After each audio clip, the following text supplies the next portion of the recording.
అప్పుడు ఖచ్చితంగా ఆయన పాదాలు గడగడానికి గంగా నది యమునా నది పోటీపడి ఆగుతాయి అన్నాను నేను పద్యంలో. పాదయుగ్మము చూడ ప్రవహించు నా గంగ యమునమ్మలైన తాము ఆగుననగా.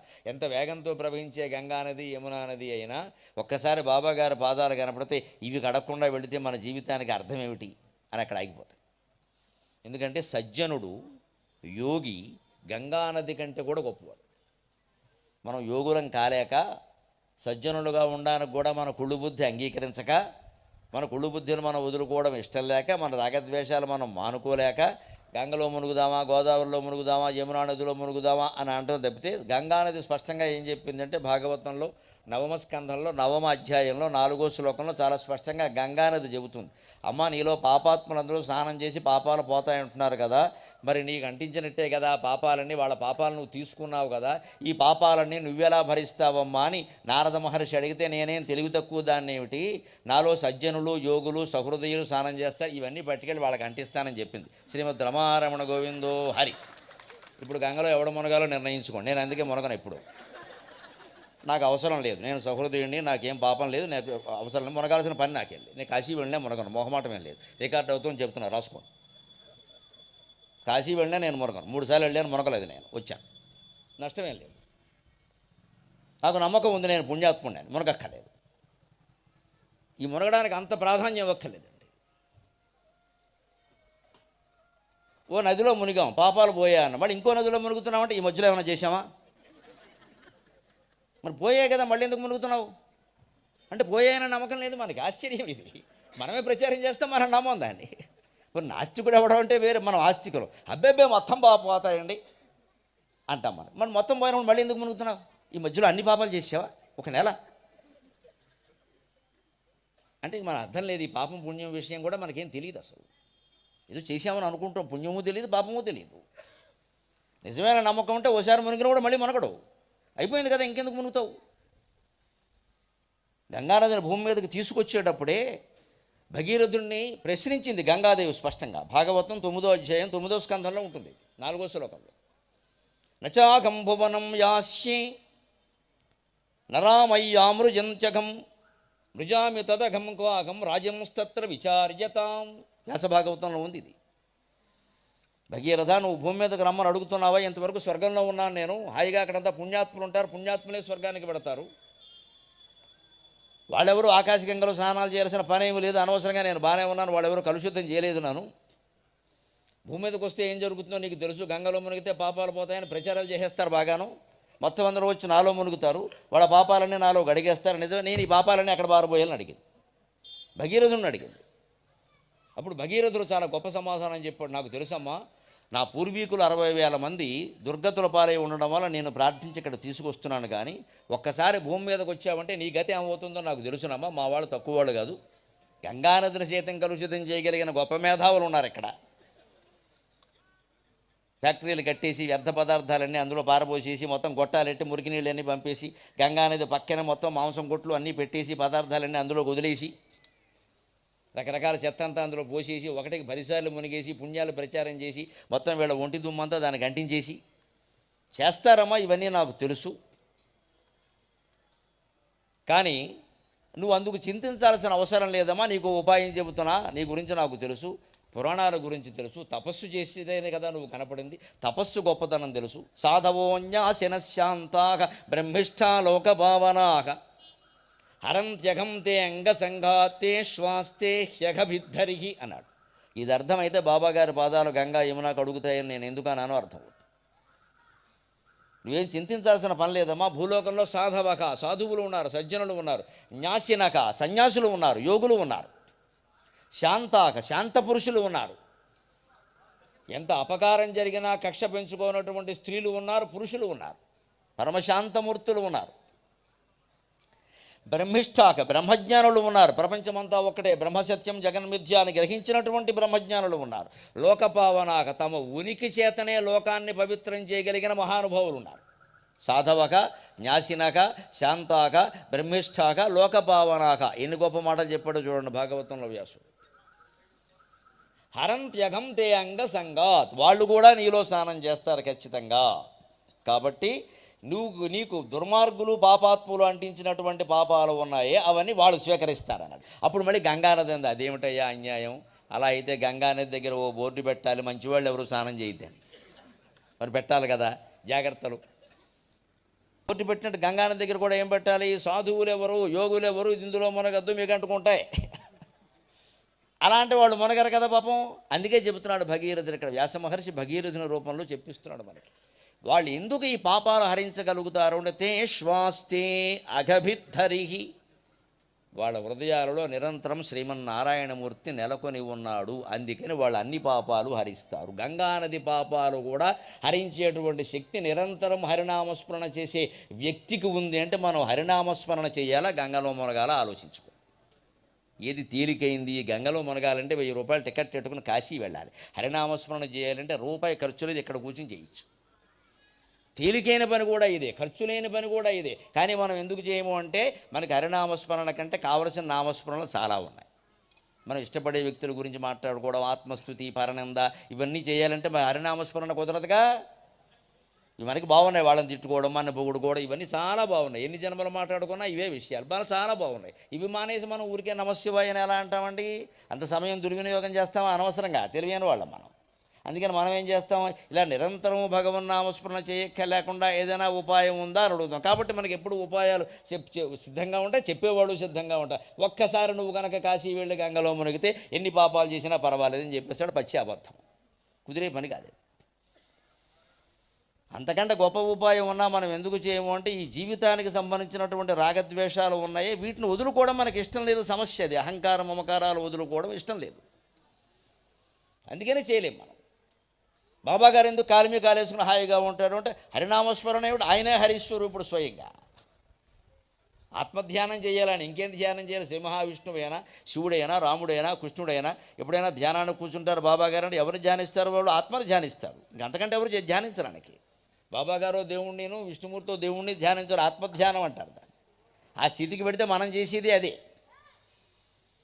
అందుకని ఆయన కాలిమి కాలేజీకి ఎందుకు కూర్చోగడుగుతున్నాడు? ఆయన పాదాలు కడగడానికి గంగానది యమునా నది కూడా ఎందుకు సిద్ధమవుతున్నాయి అంటే సాధువుగా, సన్యాసిగా, యోగిగా, శాంతమూర్తిగా, బ్రహ్మజ్ఞునిగా ఉండగలిగితే గంగా యమున మన పాదాలే గడుగుతే మనం వెళ్ళి గంగలో మునగాల్సిన పని ఏమి లేదు. ఇప్పుడు మనం దేనికి ప్రాధాన్యం ఇవ్వాలి? అక్కడ మునగడం, ఇక్కడ దర్శనం చేసుకోవడం, ఇక్కడ వ్రతం చేయడం, అక్కడ నోము చేయడం కాదు, మంచివాళ్ళుగా ఉండడానికి ప్రాధాన్యం ఇవ్వాలి. అంతకంటే దేనికి ప్రాధాన్యం ఇవ్వక్కల. ఆ ప్రాధాన్యం ఒక్కటే ఇస్తే ప్రపంచంలో ఇన్ని దురాగతాలు జరగవు, ఇన్ని దుర్మార్గాలు జరగవు. ఆ ప్రవర్తనను సరిచేసుకునే విధానమే మనం ఆలోచన చేయాలి. దానికే మొత్తం ఆధ్యాత్మిక వ్యవస్థ అంతా ఏర్పడుతుంది. అందుకే ఆయన తలకి కట్టిన గుడ్డ ఎటువంటిది అంటే అది వేదాల సంరక్షణార్థము సాక్షిగా. వేదం ఏ ధర్మాన్ని చెబుతుందో సత్యం వద ధర్మంచరా స్వాధ్యాయాన్ మా ప్రమదః దేవపితృకార్యాభ్యాం న ప్రమదితవ్యం సత్యాన్న ప్రమదితవ్యం ధర్మాన్న ప్రమదితవ్యం భూత్యేన ప్రమదితవ్యం అని. దేని పట్ల నువ్వు అశ్రద్ధ చేయకు, ఏ పని చేసినా శ్రద్ధగా చేయి. చిన్న పని పెద్ద పని అని ఉండవండి, ఎప్పుడు మంచి పని చెడ్డ పనే ఉంటాయండి. ఎక్కువ పని తక్కువ పని అంటూ ఉండవండి, ఈ విభాగం మనం చేసుకున్నాం. చిన్న పని పెద్ద పని అంటూ ఉండవండి, అది కూడా మనమే చేసుకున్నాం. మనం చేసేవన్నీ పెద్ద పనులు గొప్ప పనుల కింద కనపడతాయి, ఎవరో చేసేవన్నీ తక్కువ పనుల కింద కనపడతాయి. మంచి పని చెడ్డ పని అనేవి రెండే ఉంటాయి లోకంలో. శ్రీ మహావిష్ణువు కోసం తపస్సు చేయడం ఎటువంటి పనో, చీపురెట్టి ఇల్లు ఊడవడం కూడా అటువంటి పనే. అది ఎక్కువ కాదు, ఇది తక్కువ కాదు. చీపురెట్టి నువ్వు శ్రద్ధగా ఊడంతే, శ్రీ మహావిష్ణువు కోసం తపస్సు చేసినట్టే. మనం ఏమనుకుంటాం, ఎదవ చీపురు చచ్చిపోతున్నావు ఓడలేక, చచ్చిపోతున్నావు ఓడవలేక, చచ్చిపోతూనే ఉంటాడు ఓడవడం. ఇంకా అవి అదవ చీపురు అనుకోవడం మానేసి అది వైకుంఠం అనుకుని లక్ష్మీదేవి నువ్వు అనుకుని ఊడిస్తే బ్రహ్మాండంగా ఉంటుంది. అదే విష్ణు సేవ. ఇంట్లో పనులు, బయట పనులు, ఉద్యోగాల పనులు ఇవన్నీ మనకు చాలా చికాగ్గా ఉంటాయి. ఇంకేదో దీనికంటే ఏదో గొప్పది అనుకుంటాం మనం. పక్కనే గుడి ఉంది, వెళ్ళే యోగం కూడా. అసలు నీ ఇల్లే గుడమ్మా, నీకు అర్థం కావట్లేదు ఆ విషయం. పక్క గుడిలోకి నీకెందుకు పని? నీ ఇల్లు గుడి, నీ ఒళ్ళు గుడి, నీకు అర్థం కావట్లేదు. నీ ఒళ్ళు కైలాసం, అందులో నేను అంటున్నదే శివుడు. నీ ఒళ్ళు వైకుంఠం, అందులో నేను అంటున్నదే విష్ణువు. ఆ నేను గుర్తిస్తే చాలది. మనం ఆ నేనుకో పేరెట్టాం, దానికి మగతనమో ఆడతనమో అంటగట్టాం, దానికి కులం కూడా అంటగట్టాం, మతం కూడా అంటగట్టాం, మళ్ళీ శాఖలు కూడా అంటగట్టాం, అన్నీ అంటగట్టాం, మొత్తం మీద అంటుగట్టాం. అది మనకు అర్థం కావట్లేదు. నేనంటే విష్ణు అంటే ఎలా కుదురుతుందండి? నేను ఫలానా, నాకు ఓటు ఉంది, ఓటుకి 2000 ఇస్తారు అని మొదలెట్టాం. విష్ణువు అయితే ఓటుకి 2000 తీసుకోడు. మరి ఇవన్నీ మనం అంటగట్టుకునేవా నేనుకు మనం అంటగట్టుకోవడం మానేస్తే మన ఇల్లే కైలాసం. నేను అంటున్నదే శివుడు, మన ఇల్లే వైకుంఠం. నేను అంటున్నదే విష్ణువు, మన ఇల్లే షిరిడి. నేను అంటున్నదే బాబా. ఎందుకంటే వేరే ఎక్కడ ఉండదు. అంచేది మన ఇంట్లో మనం చేసుకునే ప్రతి పని కూడా దైవ సేవే. బట్టలు మడత పెట్టుకుంటున్నాం, అది భాగవత పారాయణతో సమానం, అనుమానం ఏం లేదు. మనం ఏమనుకుంటాం, యథవ బట్టలు రోజు చచ్చిపోతున్నాం మడత పెట్టుకోవాలి. ఒకసారి భాగవతం నైమిషారణ్యం నైమిషారణ్యం దేనికి వెళ్ళడం, ఇక్కడ వినరాదా, మళ్ళీ అక్కడికి వెళ్ళాలి. అక్కడ ఏదో ఉంది, భాగవతంలో ఏదో ఉంది, బట్టల్లో ఏమీ లేదు. బట్టకి భాగవతానికి నైమిషారణ్యానికి నిడదవోలు జంక్షన్కి తేడా తెలియని వాడే యోగి. ఏదైనా ఒకటి, అన్నింటిలోనూ నీ మనస్సే ప్రధానం. బట్టలు మడత పెట్టుకుంటూ మీరు భగవన్నామస్మరణ చేయండి, నమశివాయ నమశివాయ అనుకుంటూ బట్టలు మడత పెట్టండి, అది భగవత్ సేవ. అలా అనుకోం కదా, ఇలా ఓ జాడించి ఇలా పెట్టి ఇలా కొట్టి తిట్టుకుని కొట్టుకుని అప్పుడు ప్రతి బట్ట చిక్కగానే ఉంటుంది. అది ఎంతకే అవదా పని, విసుగ్గానే ఉంటుంది. ఆ బట్ట కూడా భగవత్ పదార్థమే అనుకుని చేస్తే చాలా అందంగా చక్కగా మడత పెడతాం. మన బీరువాలో మనమే అందంగా అంచులన్నీ ఇలా కనపడేలాగా సర్దుకుంటాం, చక్కగా సర్దుకుంటాం. చూస్తే అది వైకుంఠంలాగే ఉండదు, బీరువా కూడా వైకుంఠమే. ఇది మనం మార్చుకోవలసిన మనస్తత్వం, పెంచుకోవలసిన వాతావరణం చుట్టూ. మన ఇంట్లో మనం ఈ వాతావరణం ఏర్పరచుకుంటే ప్రతి ఇల్లు బాబా ఆలయమేనండి. వైదిక ధర్మం చెబుతున్నదే, స్వాధ్యాయాన్మా ప్రమద. నీ చదువు పట్ల నువ్వు అశ్రద్ధ చేయకు. సత్యాన్న ప్రమదితవ్యం, ధర్మాన్న ప్రమదితవ్యం. సత్యం మాట్లాడుతున్నావా చూసుకో, ధర్మమే ఆచరిస్తున్నావా చూసుకో. భూత్యైన ప్రమదితవ్యం, నీ అభివృద్ధి నీకు ముఖ్యమే, దాని పట్ల అశ్రద్ధ చేయదు. చదువులోనూ అభివృద్ధి చెందాలి, ఐశ్వర్యము సంపాదించాలి. లేకుండా ఎలా బతుకుతామండి, ఎక్కడున్న వాళ్ళం అక్కడే ఉండలేం కదా. సంపాదించాలి, తప్పులేదు, కానీ ఎదుటివాడిని ఎత్తుకొట్టి సంపాదించక్కర్లేదు. మనకు వచ్చేదేదో మనకు వస్తుంది, దాని పట్ల శ్రద్ధగా ఉంటే చాలు. అనవసరంగా డబ్బు ఖర్చు దుబారా చేయకుండా ఉంటే, దుర్వ్యయం చేయకుండా ఉంటే చాలా డబ్బు మనం సంపాదించగలం. మనం పెట్టే ఖర్చులు ఏమీ మానుకోం, సంపాదన సరిపోవట్లేదని బాధపడుతూ ఉంటాం. పెట్టే ఖర్చులు తగ్గించుకుంటే సంపాదన సరిపోతుంది, ఉన్నదే చాలు, ఎక్కువ అక్కర్లేదు ఇంకా. అది వేదం చెబుతోంది. ఆ వేదాల సంరక్షణకే ఆయనకి కూడా తలలో ఉంటాయ్యా, వేదాల మేధావులు కదా, మరి వేదాలు చదివేవాళ్ళు, అందుకని వాళ్ళు ఎక్కడికైనా పారిపోతారేమో, వేదాలు ఎక్కడికైనా వెళ్ళిపోతాయేమో అని ఒక గుడ్డ కట్టానయ్యా, అంతకంటే ఏం లేదు. వైదిక ధర్మాన్ని రక్షించడం కోసమే బాబా అవతారం. ఈ హిందూ ధర్మంలో ఉండే విశిష్టత ఏమిటంటే, భారతదేశ చరిత్రని మొదటి నుంచి ఋషుల కాలం నుంచి పరిశీలిస్తే ఒక్క విషయం బాగా అర్థమవుతుంది. ఎప్పుడూ ఉత్తరాదిని కానీ దక్షిణాదిని కానీ ఇంచుమించు ప్రతి రాష్ట్రంలోనూ కూడా కనీసం దేశానికి ఒక అవతార పురుషుడు ఖచ్చితంగా ప్రతి యుగంలోనూ ఉంటాడండి, సందేహించాల్సిన పని లేదు. సంభవామి యుగే యుగే అంటే అర్థం ప్రతి యుగంలో. ఆ మహాపురుషుడు ఆయన అంతర్ధానం అవుతాడు త్వరలో అంటే వెంటనే అమ్మవారి ఇంకోటి పంపిస్తుంది కనుక. ఆయన వెళ్ళిపోతున్నాడు, అబ్బాయి డ్యూటీ అయిపోయిందని వెళ్ళమటం. సరిగ్గా ఆ మహిమలో ఆ శక్తులన్నీ ఈయనకు వచ్చేస్తాయి, ఈయన చుట్టూ జనం చేరతారు. ఆయన కొంతకాలం ఉంటాడు, 50 ఏళ్ళు 60 ఏళ్ళు, ఆయనకి అమ్మవారు ఆదేశించిన విధానాన్ని బట్టి ఉంటాడు. మళ్ళీ అది అయిపోయినప్పుడు లోపల అవతార పురుషుడు సైతం ఎలా అలమటించిపోతాడో తెలుసా. ఒంటరిగా ఉన్నప్పుడు, అమ్మా నాకు ఎందుకమ్మా ఇది, నా చుట్టూ వీళ్ళందరూ పిచ్చి కోరికల కోసం చేరుతున్నారమ్మా, ఎవడిదో గేది పోయింది నా దగ్గరికి వచ్చాడు, వాడి గేది వాడికి ముఖ్యం. మరి ఇంకోటి ఎవడికో కొడుకు ఉద్యోగం కావాలంటే నాకు కాళ్ళు పెట్టుకుంటున్నాడు, ఇక్కడ నా దగ్గర మహిమ ఉంది కదా, మా అబ్బాయికి ఉద్యోగం, వీడి అబ్బాయికి ఉద్యోగం వస్తే నాకేమిటంటే కలిసి వచ్చేది. మహాయోగులు ఇదే మనం ఆశ్రయించేది. ఇంకోటి ఎవడో రోగాన్ని ఏదో భరించలేకపోతున్నట్ట అంటే, ఇప్పుడు ఆ రోగాన్ని నేను భరించాలా, నాకేమిటి కర్మ, వీళ్ళందరూ వచ్చి ఇవే అడుగుతున్నారు. ఇంకోటి ఎవడికో కూతురుకో కొడుకో పెళ్ళి అవ్వట్లేదు, పెళ్ళి అయితే ఎన్ని కష్టాలు ఉంటాయి పెద్ద మనిషికి తెలియట్లే. లోకంలో సుఖంగా ఉండేవాడు ఎవడన్నా ఉంటే పెళ్ళి కానివాడే. బ్రహ్మచారి శతమర్కట అంటారు, చాలా పొరపాటు. సత్రం భోజనం మఠం నిద్ర, సుఖంగా ఉంటారు మనుషులు. ఎక్కడో తింటాడు ఎక్కడో పడుకుంటాడు, అడిగేవాళ్ళు ఏడువాడు. పెళ్ళైన దగ్గర నుంచి అన్నీ తెప్పలే, ఇక ఊరికే సవరదీస్తూ కూర్చోవడమే రోజు. ఇంకా ఆవిడ కోపం వస్తే ఈయనకి భయం, ఈయనకి కోపం వస్తే ఆవిడికి భయం. జీవితం అంతా యథవ సవరణే. ఇక్కడ స్వేచ్ఛ లేదు, సుఖం లేదు. అనుకూలంగా ఉంటేనే సవరణ తప్పదు, ఇక ప్రతికూలంగా ఉంటే చెప్పక్కర్లేదు, ఇంకా ఉద్దాలకుడు చెండికే. అందుకని మనమో పెళ్లి చేయలేదు నేను ఎందుకు అనుకుంటా, మనం పడే దుఃఖాలు వాడు కూడా పడాలి, మన సంతోషం అప్పటికి. వాడు ఇంతవరకు సుఖంగా ఉన్నాడు, అబ్బాయి అలా ఉంటే అలాగే మేము పడుతున్నా అక్కడ, నువ్వు కూడా పడాలి అంతే. నువ్వు సుఖంగా ఉంటే మనం చూస్తూ కూర్చుంటామేంటి. ఎందుకంటే నీకు పెళ్లి చేయలేదనే నింద మాకు రావద్దు అంటే మనకి ఉద్దేశం ఏమిటంటే తల్లిదండ్రులకు కూడా మొహమాట లేకుండా నింద మాకు రావద్దు కాబట్టి వాడు సుఖపడాలని కాదు. మమ్మల్ని ఊళ్ళో వాళ్ళు అడుగుతున్నారు అంటే అడుగుతున్నారు కూడా చేస్తావా, అదేదో నింద మాకు వస్తుందేమో, ఎన్నేళ్ళు వచ్చినా కొడుకో కూతురుకో పెళ్లి చేయలేదనే అప్రతిష్ట మనకు వస్తుందేమో అనే బెంగతో పెళ్లి చేస్తాం. కానీ నిజంగా దీనివల్ల వాడు సుఖపడతాడా అంటే అటువంటి సంబంధమే చూస్తాం. 100 సంబంధాలు పోయినా సరే మన ఇష్టం వచ్చింది చేసేం కదా.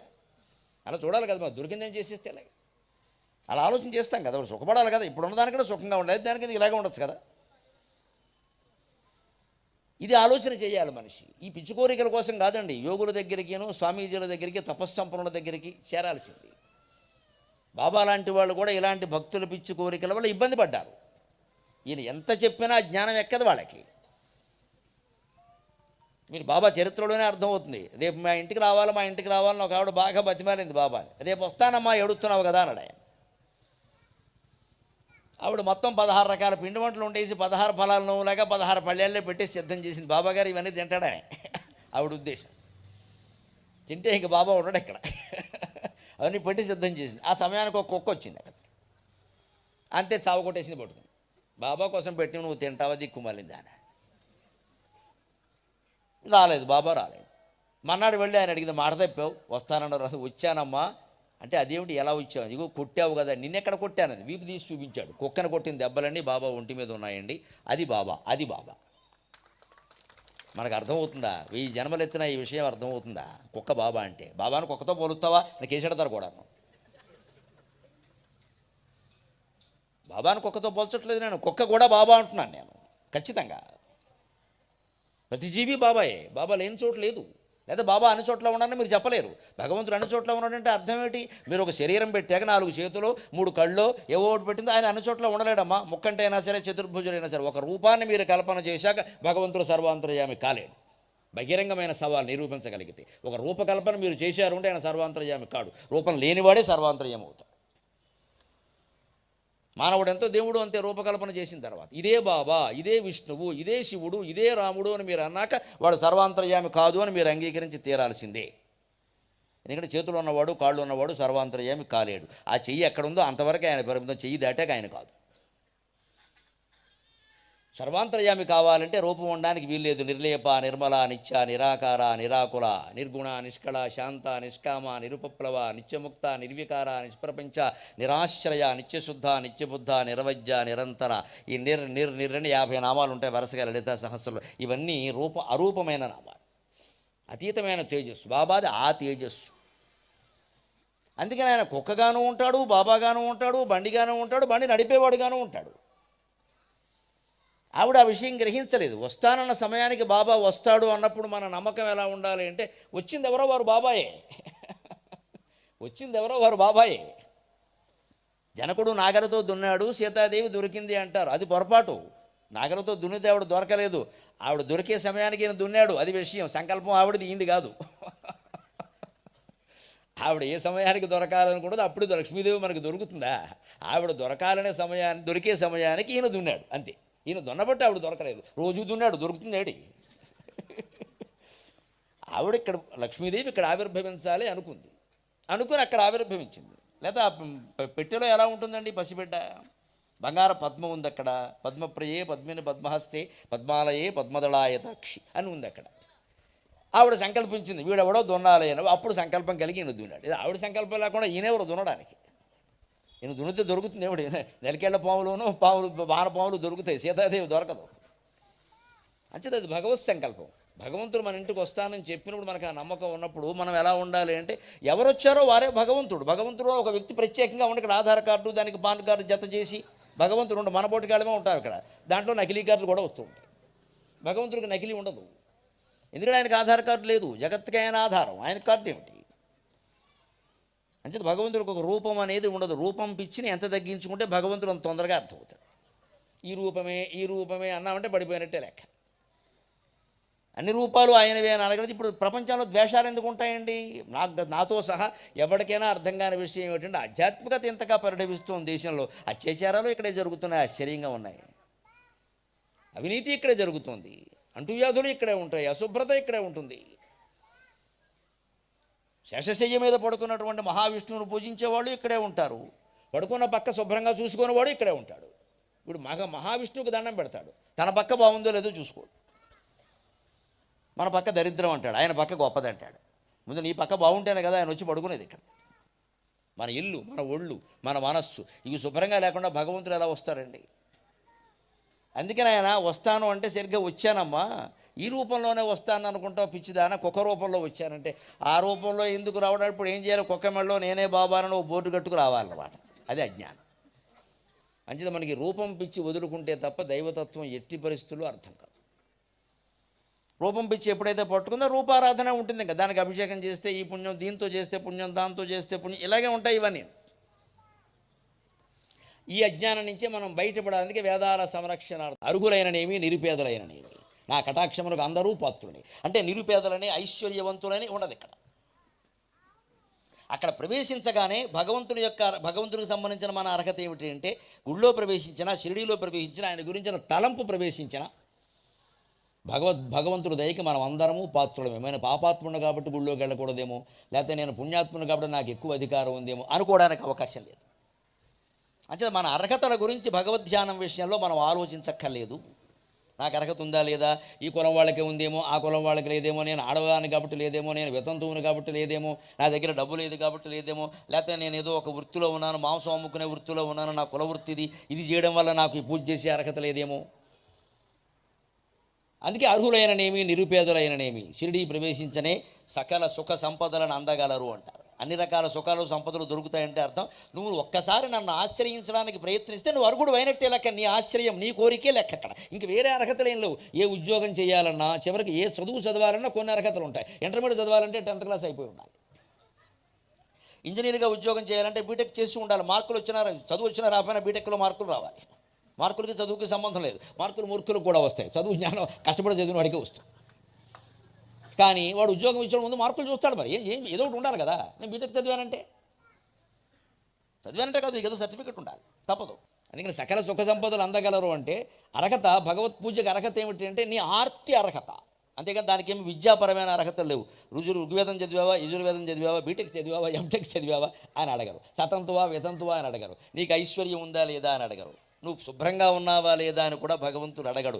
ఎప్పుడు నీ మనస్సులో నాకు దేవుడు కావాలి, నాకు జ్ఞానం కావాలి, నేను ఎవరో నాకు తెలియాలి, ఆయన ఎవరో నాకు తెలియాలి, నేను ఆయన ఒకటే అని అంటున్నారు, జీవాత్మ పరమాత్మలకు భేదమే లేదంటున్నారు, ఎంతకంటే ఆశ్చర్యకరమైన విషయం ఉందా, ఈ విషయం నాకు తెలియాలని ఎప్పుడైతే జీవుల్లో ఒక ఆర్తి ప్రవేశిస్తుందో అప్పుడు దానికి అర్హత ఏర్పడినట్టే. అందుకే షిరిడీ ప్రవేశము కాగానే సకల సుఖ సంపదలు అందగలరు. షిరిడీ అనగానే భౌతికంగా ఒక ప్రదేశం అనుకున్నాం అనుకోండి, అప్పుడు ప్రాధాన్యాలు వేరుగా ఉంటాయి. ఇప్పుడు ఎప్పుడో జరుగుతుంది కదా, బాబా గారి గురించి కూడా ఆయన పుట్టింది వేరే చోటండి, పెరిగింది వేరే చోటండి, ఇన్ని గొడవలు ఎందుకంటే అసలు అటువంటి మహానుభావుడికి పుట్టుక చోటు, పెరిగిన చోటు ఇవన్నీ ఉంటాయా? ఏరుల పారుల బ్రహ్మఋషుల జననములు మనము విచారింపవలసినవి కావు. శాస్త్రవాక్యం చెబుతున్నాం. నది ఎక్కడ పుట్టింది, ఒక బ్రహ్మజ్ఞాని ఎక్కడ పుట్టాడు, ఒక బ్రహ్మర్షి అయిన వాడు ఎక్కడ పుట్టాడు అనేది మనుషులు విచారించే విషయం కాదండి, అది అందన విషయం. ఇటువంటివన్నీ అంటగడతారని ఆయన 20 ఏళ్ల వయస్సులోనే దర్శనమిచ్చి నేనెవరో, నా కులం ఏమిటో, నా మతం ఏమిటో, నా ప్రాంతం ఏమిటో ఎక్కడా చెప్పకండి దయచేసి అన్నాడు. ఇప్పుడు మనం దాని గురించి చర్చించే స్థితికి వచ్చేసి, ఎందుకంటే ఆదాయాలు పెరిగేసరికి ఇవన్నీ వస్తాయి, రోగాలు ఇవన్నీ. అక్కడ ఎందుకు ఉండాలి, ఇక్కడ ఉంటే ఆదాయం ఇక్కడ కూడా వస్తుంది కదా, మనం కూడా ఇంకో కమిటీ పెట్టి పెత్తనం చేయొచ్చు కదా. అందుకని ఈ అజ్ఞానాన్ని పోగొట్టుకోగలగాలి ఖచ్చితంగా. నా భౌతిక దేహానంతరము సైతము నేను అప్రమత్తుడని అంటాడు 3వ సూత్రంలో బాబా. అంటే మహానుభావులైన మహాయోగులకి భౌతిక దేహం అనేది ఒక ప్రమాణం కాదు, మనం దాని లెక్కలోకి తీసుకోవద్దు. మనకి మళ్ళీ ఇవాళ బాబా గారు మన దగ్గర ఆ రూపంతో లేరు, కానీ లేరు అని అనగలమా? ఎలా అంటామండి? సర్వాంతర్యామైనటువంటి భగవంతుడిని లేడు అని ఎలా అంటాం? లేనివాడి కోసమా మీరందరూ వచ్చింది, లేనివాడి కోసమా నేను వచ్చింది ఇక్కడికి? ఉన్నవాడిని గురించి మాట్లాడుకోవడానికి కదా. నిజానికి ఉన్నదే ఆయన, మనమేం లేవు వాస్తవం చెప్పాలంటే. అందుకని భౌతిక దేహానంతరం సైతము నేను అప్రమత్తుడనే పూర్తి జాగ్రత్తతో ఉంటాను అంటే దేహంతో నాకేం సంబంధం లేదని అర్థం. అందుకని ఆ సమాధికి ఏదో మహిమ ఉంది, ఆ విగ్రహానికి ఏదో మహిమ ఉందని అక్కడ కూర్చోకూడదు. అక్కడ ఆయనకి దేహంతో సంబంధం లేదు. అంచేత నువ్వు జ్ఞానవంతుడు కాబట్టి దేహంతో సంబంధం వదులుకోవాలి. ఎలా వదులుకుంటాం? దేహినోస్మిన్ యథా దేహే కౌమారం యవ్వనం జరా తథా దేహాంతర ప్రాప్తికి ధీరస్తత్ర నముఖ్యతి భగవద్గీతలో చెప్పినమాట 2వ అధ్యాయం. నీ దేహానికి కౌమారం వచ్చిందయ్యా, బాల్యం అన్నావు 8 ఏళ్ల వరకు, తర్వాత కౌమారం అన్నావు 16 ఏళ్ల వరకు, తర్వాత యవ్వనం అన్నావు 30-35 ఏళ్ల వరకు, తర్వాత ఏదో ప్రౌఢ వయస్సు అన్నావు 50 ఏళ్ల వరకు, తర్వాత ఏదో వార్ధక్యం అన్నావు 70-80 ఏళ్ల వరకు, తర్వాత మృత్యు అన్నావు. ఇవన్నీ దశలు వస్తున్నాయా లేదా? కానీ 6 ఏళ్లప్పుడు 5 ఏళ్లప్పుడు ఎవడు సుబ్బారావు అంటే ఓయ్ అన్నాడో, 60 ఏళ్ళు వచ్చినా వాడే ఓయ్ అంటున్నాడా లేదా? శరీరం మారింది కానీ లోపల ఉన్న జీవుడు ఆత్మ ఒకటా కాదా? మరి ఎందుకంటే సుబ్బారావు అనే వ్యక్తి ఎవరు అంటే ఆ శరీరం అంటే అలాగే శరీరం మారిపోయింది. పుట్టినప్పుడు జుట్టే లేదు, తర్వాత జుట్టు వచ్చింది, ఇప్పుడు ఆ జుట్టు నెరిసింది, తర్వాత పోయింది. పుట్టినప్పుడు అతను చాలా మృదువుగా చిన్న ఊరికే ఒక అట్టిపండులో ఉన్నాడు, పసిబిడ్డ. కొంచెం ఎదిగాక పనసపండు అన్నారు, తర్వాత ఇప్పుడు బాగా మిగలముగ్గిన మామిడి పండు అన్నారు, తర్వాతనే అలా రాలిపోయింది అంటే టెంక మిగిలిందట. ఇవన్నీ అంటున్నప్పుడు లోపల ఉన్న సుబ్బారావులో ఏమైనా చలనం ఉందా? లేదు, వాడే పలుకుతున్నాడు అక్కడ. పైగా వాడు పరకపోయేసరికి ఏమన్నారు, సుబ్బారావు గారు పోయారన్నారు. మరి ఉన్నదేమిటి ఇక్కడ? 6 అడుగుల కళేబరం ఉంటే సుబ్బారావు పోయాడంటే ఏంటి? ఈ కళేబరాన్నే కదా ఇంతవరకు సుబ్బారావు అన్నది. ఇంతవరకు సుబ్బారావు అన్నది ఆ కళేబరాన్నే కదా, శరీరాన్నే కదా. మరి శరీరమే సుబ్బారావు అయితే పోయిన తర్వాత సుబ్బారావు పోయాడంటే ఇవన్నది ఎవరు? సుబ్బారావు బాడీ అనంటే సుబ్బారావు వేరు బాడీ వేరు కదా. సింపుల్ లాజిక్ తర్కం అర్థమైపోయింది. సుబ్బారావు వేరు, శరీరం వేరు. అది మనం బతుకుండగానే గ్రహిస్తే సుబ్బారావు మోక్షం పొందుతాడు, లేదా డబ్బా రేకులు సుబ్బారావు అవుతాడు. అది గ్రహించడానికి ఏం కావాలి? మీ అవగాహన కావాలి. అంతేగాని దానికి పుణ్యాలు పాపాలు దేంతో నిమిత్తాలి. గ్రహించడానికి అవగాహన కావాలి. ఈ శరీరం నేను కాదు అనేది సింపుల్ లాజిక్, మామూలు తర్కంతో తెలిసిపోతుంది. వాడు పోయాడని ఎవడో పోయినవాడు, ఇంతవరకు పలికినవాడు ఇప్పుడు ఎందుకు పలకట్లేదు? లోపల ప్రాణం ఉంటే పలక. భౌతిక దేహానంతరము అప్రమత్తగా ఉండే లక్షణం జీవుడికే ఉన్నప్పుడు దేవుడికి ఉండదా? బాబా దేవుడు, సందేహమే లేదు, ఆయనకు ఉండదా? అందుకే నేను భౌతిక దేహానంతరము సైతం నేను అప్రమత్తుడనే అన్నాడు. నా భక్తుల రక్షణము నా సమాధి నుండి వెలువడును అంటాడు 4వ సూత్రంలో. అంటే చనిపోయాడు అనుకునే అవకాశం జీవుల విషయంలో ఉంది కానీ దేవుడి విషయంలో ఉండదు. శ్రీకృష్ణుడు చనిపోలేదు, శ్రీరాముడు చనిపోలేదు, అలాగే బాబా చనిపోలేదు. ఆయనకి మరణం అనేది లేదు. ఆయనకి మరణం ఉంటే మనం వాళ్ళు మాట్లాడుకోవాల్సిన అవసరం లేదు. జనన మరణాలకు అతీతమైనటువంటి వ్యవహారం అది. జన్మ మృత్యు జరాతప్త జన విశ్రాంతిదాయన. ఎందుకుండదు? ఆ దేహం నేను అనుకునేవాడు మరణిస్తాడు తప్ప దేహం ఆయన కాదని తెలిసినవాడు మరణించాడు. ఆయనకు ఆ విషయం తెలుసు, అందుకని ఆయన మరణించాలి. మనకు కూడా మరణం లేకుండా ఉండాలంటే మనం దేహం కాదనే విషయాన్ని ఇప్పుడే తెలుసుకోవాలి, ఈ క్షణమే తెలుసుకోవాలి. దాన్ని వాయిదాలు వేయొద్దు. ఇక్కడ లేనిది ఎక్కడా లేదు, ఇప్పుడు రాంది ఎప్పుడూ రాదు. వేదాంతంలో మొదటి సూత్రం చివరి సూత్రం రెండూ ఇవే. ఇక్కడ లేనిది ఎక్కడా లేదు, ఇప్పుడు రాంది ఎప్పుడూ రాదు. వాయిదా వేసావు అంటే అయిపోయినట్టే లెక్క. ఇప్పుడెందుకు చేయలేం? ఇప్పుడెందుకు తెలుసుకోలేం? మనకి బాగా ఇష్టమైనది ఏదో ఉందనుకోండి, ఆ పదార్థాన్ని పొందడం కోసం ఎక్కడో గచ్చి బౌలు నుంచి మొత్తం కూకటపల్లి వెళ్ళి తింటాడే. మిరపకాయ బజ్జీ బాగా ఇష్టమని అర్ధరాత్రి 1 గంటకి అక్కడ టేస్ట్ అని ఎడతాడే. లోపల యాక్సిడెంట్లు అవుతాయని చెప్పినా సరే, మరి చిన్న మిరపకాయ బజ్జీకి అంత ప్రాధాన్యం ఇస్తే ముక్తికి ఎంత ప్రాధాన్యం ఇవ్వాలి? అక్కడ బాగుంటుంది, అక్కడే తినాలి, అర్ధరాత్రే తినాలి అని ఎడతాడే. మరి మనకి ఇష్టమైన దానికోసం బళ్ళు వేసుకుని తిరిగి వస్తున్నాం కదా దేశం అంతా. అదే ఇష్టం ముక్తి మీద ఉంటే, అదే ఇష్టాన్ని దేహం మీద తగ్గించుకుంటే అప్పుడు అర్థమవుతాడు బాబా. అందుకని సమాధి నుండి మా భక్తుల రక్షణ సమాధి నుండి వెలువడి నుండి, సమాధి నుండి ఎలా వెలువడుతుంది? అందరూ చనిపోయిన తర్వాత గోరీలు కట్టారు, కొంతమందిని దహనం చేశారు, ఎలా వెలువడుతుందండి? పోయిన వాళ్ళ నుంచి ఏం వెలువడలేదు, దుర్వాసన తప్ప. ఆయనకి నేను దేహం కాదనే జ్ఞానం ఉంది, మనం కూడా ఆ జ్ఞానాన్ని పొందాలి ఖచ్చితంగా. ఆ సమాధిని దర్శిస్తే జ్ఞానం కలుగుతుంది అనుకోవద్దు, మళ్ళీ అజ్ఞానంలో పడద్దు. దర్శించినంత మాత్రాన్ని కలగదు. ఊరికే నువ్వు ఇలా అంటుకుంటావు, 10 మంది దాన్ని అంటుకోవడంలో మీ మట్టి దానికి అంటింది, అంతకంటే లేదు. మనం గుళ్ళన్నీ ఇలాగే పాడు చేస్తాం, ముందు పామేసి వెనక పామేసి, ముఖ్యంగా గర్భగుడి వెనకాల పామేస్తారు, మొత్తం ఆవదం అయిపోతుంది అక్కడ. ఈ పావడం మానుకోవాలి. గుళ్ళల్లో ధ్వజస్తంభాన్ని పట్టుకుని పామేయడు. ఏం పాముతావు ఇక్కడ? దాన్ని ముట్టుకోవడం పుణ్యం అండి. ఏం పుణ్యం ఏమిటాయో అర్థం లేనమాట. ధ్వజస్తంభం అంటే మన శరీరంలో వెన్నెముక, గర్భగుడిలో ఉండే దేవుడు, గుండెల్లో ఉండే జీవుడు. ఈ జీవుడు ఇక్కడ ఉంటాడు. వెన్నెముక చూడండి, ఇక్కడ వరకు ఉంది, ఏకంగా కింద నుంచి పై వరకు ఉంది. షట్చక్రాలు దానిలోనే ఉన్నాయి. అందుకే గుళ్ళో ఉండే గర్భగుడిలో ఉండే దైవాకారం శివుడైనా రాముడైనా బాబాయైనా ఆయనకంటే ధ్వజస్తంభం చాలా ఎత్తుగా ఉంటుంది. నీ శరీరంలో ఉండే వెన్నెముకని తెలుసుకోవాలి. నువ్వు వెన్నెముకను పాముతావా? పాముకో విరిగిపోతుంది. మనం ఏమనుకుంటాం? ధ్వజస్తంభాన్ని ముట్టుకోవడం. తిరుపతిలో కూడా ఏమిటో ప్రముఖులు వచ్చినప్పుడు ధ్వజస్తంభాన్ని ముట్టుకుంటున్న దృశ్యం అదేదో పెద్ద గొప్ప విషయం లాగా.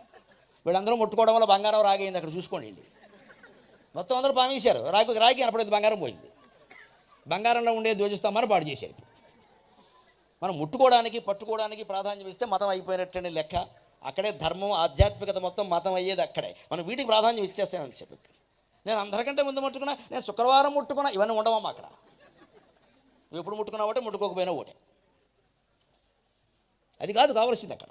మనం గ్రహించవలసింది ఈ ధ్వజస్తంభం వెన్నెముక కదా. ఆ వెన్నెముకలో షట్చక్రాలు ఉన్నాయి కదా. మనం ఏం సాధన చేసాం? ఇంటికి వెళ్ళి ఊరికి దీన్ని పట్టు కూర్చుంటాం ఏంటి ఇక్కడ? ఈ నమ్మకం వదులుకుంటే అది అర్థమవుతుంది. ఆ పితృదేవతల బలం అంత గొప్పదండి. దేవతల బలం కంటే పితృదేవతల బలం గొప్పది. అందుకే మనం ఏదైనా వ్రతమో నోమో చేస్తామని తర్వాత వాయిదా వేసినా ఇబ్బంది లేదు, కానీ ఆబ్దికాలు తద్దినాలు పితృకార్యాలు ఎవరు వాయిదా వేయకూడదు. ఆ రోజున ఖచ్చితంగా చేసి తీరవలసిందే. ఆఫీసు జీతం పోయినా సరే సెలవు పెట్టుకుని చేయవలసిందే, లేకపోతే పితృదేవతలు శపించి తీరతారు. అవి చేస్తే అనుగ్రహం సామాన్యంగా ఉండదు, వంశాన్ని వాళ్లే కాపాడతారు, ఏం అనుమానం లేదు. దేవతలకి బాబా అయినా, రాముడైనా, కృష్ణుడైనా, అమ్మవారైనా అందరి మీద సమాన ప్రేమేనండి. మన మీద ప్రత్యేక ప్రేమ ఏం లేదు. మనమే వాళ్ళకి మేనళ్ళు కాదు, తోడళ్ళు కాదు. కానీ మన తాతగారికి మనమే మనవడు, ఇంకో మనవడు లేడు. ఆయన మనం పట్టుకుంటాడు, వీడు మా మనవడు, వీడు మా మనవడు. అందున శాస్త్రంలో ఏం చెబుతారంటే కొడుకు కంటే కూతురు కొడుకు మీద ఎక్కువ ప్రేమ ఉంటుంది ఇక దౌహిత్రుడి మీద. మా అమ్మాయి ఎప్పుడో చిన్నతనంలో పెళ్లి చేసాం, వెరుకొంక ఓ కొంకనకి అంది ఇక్కడ. ఆ దౌహిత్రుడు పట్టుకుంటాడు. పితృకార్యం నాడు కూతురు కొడుకు వచ్చి హాజరు కాగలిగితే ఆ మనవడికి ఆ తాతగారికి కూడా అంతకంటే సౌభాగ్యం లేదు. అంత గొప్పగా చెప్పారు ఆ విషయం. మమకారాన్ని బట్టి అంతకంటే అలా. ఈ ప్రాణం శ్మశానానికి ఈ ఇంటికి షటిల్ సర్వీస్ చేస్తుంది. ఎందుకో తెలుసా? దాన ధర్మాలు చేస్తున్నారా లేదా పోయిన తల్లి పేరు మీద తండ్రి పేరు మీద గమనించడానికి. పోయిన వ్యక్తి యొక్క ఇటీవల ఒక మార్కండేయ పురాణంలో చదివి చెబుతున్నా, పోయిన వ్యక్తి యొక్క వస్త్రాలు, పోయిన వ్యక్తి యొక్క వస్తువులు మొత్తం అన్నీ పేదవాళ్ళకి దానం ఇచ్చేయాలి. ఏది అట్టి పెట్టుకోకూడదు. మహా అయితే స్మృతిగా ఏదైనా ఓ చొక్కాయో ఓ బాల్లో ఓ పెన్నో మా నాన్నగారు గుర్తుని అట్టు పెట్టుకోవచ్చు అంతే. ఆయన వాడిన వస్తువులు, ఆయన వాడిన మంచం, ఆయన కూర్చున్న కుర్చీ, ఆయన రాసుకునేటువంటి సామగ్రి అవన్నీ దానం ఇచ్చేయాలి. ఆయన వస్త్రాలు ముఖ్యంగా ఎవరు యోగ్యులని భావిస్తే వాళ్ళకి, బ్రాహ్మణులకే అనుకోవద్దు దయచేసి. పూర్వం అలా చెప్పేవారు, ఎందుకంటే వారు అదే వృత్తులు అలా బతికి ఉండేవారు, వేరే వృత్తులు ఏవి బ్రాహ్మణులు లేవు, అందుకని ఇమ్మని చెప్పారు. ఇప్పుడు అది ఏమీ లేదు, వారు అన్ని వృత్తులు చేపడుతున్నారు. అంత ప్రాధాన్యం ఏం లేదు ఇక్కడ కులానికి. ఎవరు పేదవాళ్ళు అనిపిస్తే, ఇవి ఎవరు యోగ్యులు అనిపిస్తే వాళ్ళకి ఇచ్చేవలసిందే, ఆడవాళ్ళవైనా మగవాళ్ళవైనా. ఇంకా పక్కాగా శాస్త్రంలో చెప్పిన విషయం చెబుతున్న, ఆచరణ కష్టంగానే కానీ ఆవిడవి కానీ ఆయనవి కానీ ఆభరణాలు కూడా వాళ్ళకే ఇచ్చేయమన్నారు. మనకు అంత సొగసు లేదులేండి, కష్టం. ఇప్పటికే తాకట్లో ఉన్నాయి, ఎక్కడిస్తాం. మార్కండేయ పురాణంలో మృతజీవి పట్ల వ్యవహరించవలసిన విధానం స్పష్టంగా ఉంటుంది. అది చదివి చెప్తున్నాను. ఇవి ఎక్కడం కష్టం, ఆచరించడం కష్టం. కానీ నా దృష్టి ఎలా ఉంటుందంటే, చెప్పేస్తే ఎవరో కొంతమంది అయినా ఆచరిస్తారు, చెప్పకపోతే తెలియదు కదా ఆ విషయం. చెప్పేద్దాం, మన సొమ్మేం పోయింది. విషయం బయటపెట్టడం ప్రధానం. అంత త్యాగం ఉండాలి. అందుకే ఇప్పుడు జనం నిజంగానే పోయిన వాళ్ళ వస్తువులు ఆభరణాలు సహా దానం ఇస్తే దేశంలో దరిద్రం ఉంటుందండి? ఎందుకు ఉంటుందండి? మనం ఇవ్వం, మొత్తం అని పనిచేసుకుంటాం. బట్ట కూడా పనిచేస్తాం, వీళ్ళు సగం రేటుగా అమ్మేస్తాం. తప్పనిసరి ఇవ్వాల్సినవే ఇస్తాం అక్కడ. అది కూడా పురోహితులు, ఏమండి మీరు ఈ దానం చేయకపోతే మీ నాన్నగారు వైతరణిలో పడి ఏడుస్తారంటే, సరే నువ్వు ఏడవమంట. అంత భయపడితే ఇస్తామంట మనం. అందుకే ఈ 5వ ప్రాణం ఏం చేస్తుంటే, అక్కడి నుంచి ఇక్కడికి తిరుగుతూ వీడు ఏం చేస్తున్నాడు మొత్తం అంతా పనిచేసుకున్నారు. చివరికి నా భార్యను కూడా వీడు సరిగ్గా చూస్తారో లేదో తెలియదు, మొత్తం పనిచేసుకున్నారు, ఎప్పటికే వీళ్ళ దుంపదగా అని చెప్పిస్తారని ఖచ్చితంగా. 5వ ప్రాణం ఇది. సరిగ్గా 10వ రోజున ధర్మోదకాలు ఇచ్చేటప్పుడు బ్రాహ్మణులు మంత్రాలు చదివి 5 చోట్ల విడివిడిగా ఉన్నటువంటి ప్రాణాలన్నీ కలిపి ఒక చోటకు తీసుకొచ్చి జీవ నిర్మాణం చేసి నదిలో వదిలిపెడతారు. జీవుడు ఎప్పుడు నీళ్ల ద్వారా ప్రయాణం చేస్తాడు. అందుకే నీళ్లకి బట్టలకి మైల ఉంటుంది, ప్లాస్టిక్ వస్తువులకి కుర్చీలకి మైల ఉంటుంది. ఇంత పక్కాగా అపరకర్మ కూడా శాస్త్రీయంగా ఉండేటువంటి మతం ఒక్క హిందూ మతమే, ఒక్క హిందూ ధర్మమే. పూర్తిగా శాస్త్రీయం. ఇక్కడ నమ్మకాలకు అవకాశం లేదు. మనం వాటిని గుడి నమ్మకాలు చేసి పారేసాం, అంతే, తంతు చేసేసాం దాన్ని. దాంట్లో ఉండే విజ్ఞానం అర్థం చేసుకోకూడదు. త్యాగం పైగా నిజంగా పోయిన వాడి యొక్క బట్టలు ఆభరణాలు సహా దానం చేస్తే ఈ ధనవంతుల ఆస్తులన్నీ మొత్తం పేదవాళ్ళకి వెళ్ళిపోవండి, అనుమానం ఏదైనా ఉందా? ఇంత పేదరికాలు ఇన్ని కొట్లాటలు ఉంటాయా? మనం చెయ్యవాడాలి. దానికోసం కొట్టేసుకుంటారు కూతుళ్ళు కొడుకులు కూడా. అప్పుడు ఆయన ఆలోచనలు ఆశయాలు ఏవో ఉంటాయి, అవి ఏమైనా అమలు చేస్తారంటే ఏమీ లేదు. అబ్బాయి అక్కర్లేదండి, మా నాన్నగారు చాలా గొప్ప వ్యక్తి అండి, కానీ అవన్నీ చాలా కష్టం అండి. ఇవన్నీ చాలా తేలిక. ఈ బంగారం నొక్కేయడం, డబ్బులు నొక్కేయడం తేలిక, ఆశయాలు అమలు చేయడం చాలా కష్టం. ఎందుకంటే మరి ఆయన మహాత్యాగమూర్తి, మనకు అది లేదే. ఇది గ్రహించాలి. అందుకోసం ఖచ్చితంగా మన సంప్రదాయాలు ఇలా ఉంటుంది. పిలవమని ఎందుకు చెబుతారంటే, పోదు 4 ప్రాణాలు ఉన్నాయి, తర్వాత 3 ఉన్నాయి, తర్వాత 2 ఉన్నాయి, 10 రోజుల వరకు కూడా ఓ ప్రాణం తిరుగుతూనే ఉంటుంది అక్కడ. అందుకే దశదిన కర్మకాండ అంత పక్కగా ఉంటుంది. అందుకని భౌతిక దేహానంతరము అప్రమత్తగా ఉండే లక్షణం జీవుడికే ఉన్నప్పుడు దేవుడికి ఉండదా? బాబా దేవుడు, సందేహమే లేదు, ఆయనకు ఉండదా? అందుకే నా భౌతిక దేహానంతరం సైతం నేను అప్రమత్తుడనే అన్నాడు. నా భక్తుల రక్షణము నా సమాధి నుండి వెలువడును అంటాడు 4వ సూత్రంలో. అంటే చనిపోయాడు అనుకునే అవకాశం జీవుల విషయంలో ఉంది, కానీ దేవుడి విషయంలో ఉండదు. శ్రీకృష్ణుడు చనిపోలేదు, శ్రీరాముడు చనిపోలేదు, అలాగే బాబా చనిపోలేదు. ఆయనకి మరణం అనేది లేదు. ఆయనకు మరణం ఉంటే మనం ఇవాళ మాట్లాడుకోవాల్సిన అవసరం లేదు. జనన మరణాలకు అతీతమైనటువంటి వ్యవహారం అని. జన్మ మృత్యు జరాతప్త జన విశ్రాంతిదాయన. ఎందుకుండదు? ఆ దేహం నేను అనుకునేవాడు మరణిస్తాడు తప్ప దేహం ఆయన కాదని తెలిసినవాడు మరణించాడు. ఆయనకు ఆ విషయం తెలుసు, అందుకని ఆయన మరణించాలి. మనకు కూడా మరణం లేకుండా ఉండాలంటే మనం దేహం కాదనే విషయాన్ని ఇప్పుడే తెలుసుకోవాలి, ఈ క్షణమే తెలుసుకోవాలి. దాన్ని వాయిదాలు వేయొద్దు. ఇక్కడ లేనిది ఎక్కడా లేదు, ఇప్పుడు రాంది ఎప్పుడూ రాదు. వేదాంతంలో మొదటి సూత్రం చివరి సూత్రం 2 ఇవే. ఇక్కడ లేనిది ఎక్కడా లేదు, ఇప్పుడు రాంది ఎప్పుడూ రాదు. వాయిదా వేసావు అంటే అయిపోయినట్టే లెక్క. ఇప్పుడెందుకు చేయలేం, ఇప్పుడెందుకు తెలుసుకోలేం? మనకి బాగా ఇష్టమైనది ఏదో ఉందనుకోండి, ఆ పదార్థాన్ని పొందడం కోసం ఎక్కడో గచ్చి బౌలు నుంచి మొత్తం కోకటపల్లి వెళ్ళి తింటాడే, మిరపకాయ బజ్జీ బాగా ఇష్టమని అర్ధరాత్రి 1 గంటకి అక్కడ టేస్ట్ అని ఎడతాడే, లోపల యాక్సిడెంట్లు అవుతాయని చెప్పినా సరే. మరి చిన్న మిరపకాయ బజ్జీకి అంత ప్రాధాన్యం ఇస్తే ముక్తికి ఎంత ప్రాధాన్యం ఇవ్వాలి? అక్కడ బాగుంటుంది, అక్కడే తినాలి అర్ధరాత్రే తినాలి అని ఎడతాడు. మరి మనకి ఇష్టమైన దానికోసం బళ్ళు వేసుకుని తిరిగి వచ్చినాం కదా దేశం అంతా. అదే ఇష్టం ముక్తి మీద ఉంటే, అదే ఇష్టాన్ని దేహం మీద తగ్గించుకుంటే అప్పుడు అర్థమవుతాడు బాబా. అందుకని సమాధి నుండి మా భక్తుల రక్షణ సమాధి నుండి వెలువడి నుండి, సమాధి నుండి ఎలా వెలువడుతుంది? అందరూ చనిపోయిన తర్వాత గోరీలు కట్టారు, కొంతమందిని దహనం చేశారు, ఎలా వెలువడుతుందండి? పోయిన వాళ్ళ నుంచి ఏం వెలువడలేదు, దుర్వాసన తప్ప. ఆయనకి నేను దేహం కాదనే జ్ఞానం ఉంది, మనం కూడా ఆ జ్ఞానాన్ని పొందాలి ఖచ్చితంగా. ఆ సమాధిని దర్శిస్తే జ్ఞానం కలుగుతుంది అనుకోవద్దు, మళ్ళీ అజ్ఞానంలో పడద్దు. దర్శించినంత మాత్రాన్ని కలగదు. ఊరికే నువ్వు ఇలా అంటుకుంటావు, 10 మంది దాన్ని అంటుకోవడంలో మీ మట్టి దానికి అంటింది, అంతకంటే లేదు. మనం గుళ్ళన్నీ ఇలాగే పాడు చేస్తాం, ముందు పామేసి వెనక పామేసి, ముఖ్యంగా గర్భగుడి వెనకాల పామేస్తారు, మొత్తం ఆవదం అయిపోతుంది. ఈ పావడం మానుకోవాలి. గుళ్ళల్లో ధ్వజస్తంభాన్ని పట్టుకుని పామేయాలి. ఏం పాముతావు ఇక్కడ? దాన్ని ముట్టుకోవడం పుణ్యం అండి. ఏం పుణ్యం ఏమిటాయో అర్థం లేనమాట. ధ్వజస్తంభం అంటే మన శరీరంలో వెన్నెముక, గర్భగుడిలో ఉండే దేవుడు, గుండెల్లో ఉండే జీవుడు. ఈ జీవుడు ఇక్కడ ఉంటాడు. వెన్నెముక చూడండి, ఇక్కడ వరకు ఉంది, ఏకంగా కింద నుంచి పై వరకు ఉంది. షట్చక్రాలు దానిలోనే ఉన్నాయి. అందుకే గుళ్ళో ఉండే, గర్భగుడిలో ఉండే దైవాకారం శివుడైనా రాముడైనా బాబాయైనా, ఆయనకంటే ధ్వజస్తంభం చాలా ఎత్తుగా ఉంటుంది. నీ శరీరంలో ఉండే వెన్నెముకని తెలుసుకోవాలి. నువ్వు వెన్నెముకను పాముతావా? పాముకో విరిగిపోతుంది. మనం ఏమనుకుంటాం? ధ్వజస్తంభాన్ని ముట్టుకోవడం. తిరుపతిలో కూడా ఏమిటో ప్రముఖులు వచ్చినప్పుడు ధ్వజస్తంభాన్ని ముట్టుకుంటున్న దృశ్యం అదేదో పెద్ద గొప్ప విషయం లాగా. వీళ్ళందరూ ముట్టుకోవడం వల్ల బంగారం రాగైంది. అక్కడ చూసుకోండి, మొత్తం అందరూ పామేశారు. రాగి అనప్పుడు బంగారం పోయింది. బంగారంలో ఉండే ధ్వజస్తంభాన్ని పాడు చేశారు. మనం ముట్టుకోవడానికి, పట్టుకోవడానికి ప్రాధాన్యం ఇస్తే మతం అయిపోయినట్టండి లెక్క. అక్కడే ధర్మం, ఆధ్యాత్మికత మొత్తం మతం అయ్యేది అక్కడే. మనం వీటికి ప్రాధాన్యం ఇచ్చేస్తామని చెప్పి, నేను అందరికంటే ముందు ముట్టుకున్నా, నేను శుక్రవారం ముట్టుకున్నా, ఇవన్నీ ఉండవమ్మా అక్కడ.